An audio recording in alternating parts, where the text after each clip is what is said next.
রাজধানীর নিম্ন আয়ের ভাসমান মানুষের জন্য বিনামূল্যে খাবার বিতরণের আয়োজন ভালো কাজের হোটেল। সেবামূলক এই উদ্যোগে দিনে যে কোনো একটি ভালো কাজ করলেই পাওয়া যায় ক্ষুধার খাবার।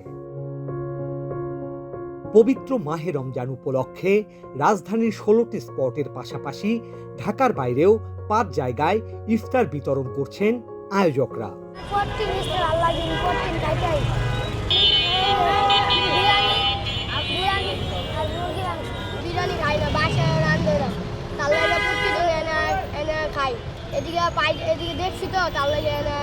এখানে খাবারটা কেমন?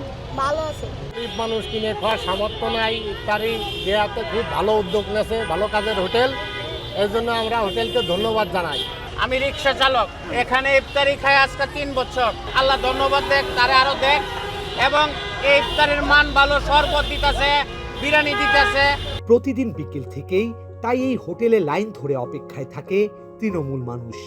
সারাদিনে করা কোনো একটি ভালো কাজের বিনিময়ে গ্রহণ করেন খেজুর, বিরিয়ানি ও শরবতের মতো ইফতার সামগ্রী। আমি তো রিক্সা চালাই, ইফতারিটা খাইতেছি, মনে করেন অনেক লোকে খাইতেছে চলন্ত রাস্তায়, যে ইফতারি ডেলি কিনা খাওয়ার সামর্থ্য নাই।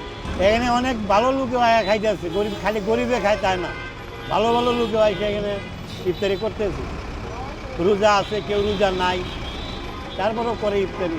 তবে সরেজমিনে দেখা যায় কেউ কেউ এসে দরিদ্র মানুষের কাছ থেকে কিনে নেন বিনামূল্যে বিতরণ করা এই খাবার। কিনি না ভাই, আইসি খাইতে অনেকটা, যদি না হয় এই জন্য আর কি এইভাবে আর কি। অনেকে তো বিক্রি করে দেয় ভাইয়া, নিয়ে অনেকে বিক্রি করে দেয়। আপনি কি করেন? এই যে আমি সৎ পথে কাজ করি, দেখি তো খাই। নাকি দোকানে বিক্রি করেন? না ভাইয়া, আমি আরো কিনে নিই, আমার 2-1 আছে ভাই বেড়াদার। কয় টাকায় কেনেন? আজকে জিজ্ঞাসা করলাম ভাইয়া। কি জিজ্ঞাসা করছেন? জিজ্ঞাসা করলাম ওই যে অনেকে বিক্রি করে দেয়নি এর লেগা। আয়োজকেরা জানান, খাবার নেয়ার পর কেউ গোপনে বিক্রি করে দিলে তা দুঃখজনক। 7,000-এর অধিক মানুষের জন্য ইফতার আয়োজন, এবং 1,000-এর অধিক মানুষের জন্য সেহরি আয়োজন করতেছি। ইফতারে একদিন খিচুড়ি রোস্ট, খেজুর, 1 গ্লাস শরবত, 1 গ্লাস পানি থাকে, এবং তার পরের দিন একদিন থাকে আপনার মুরগির রোস্ট, পোলাও, খেজুর, রোস্ট, পানি এবং শরবত। এবং এছাড়া আমাদের সেহরিতে থাকে একদিন গরু, একদিন মুরগির গোশত। আমরা এখানে ইফতার আয়োজন করি একজন মানুষের জন্য একটা খাবার। আমরা যথেষ্ট পরিমাণ চেক করি।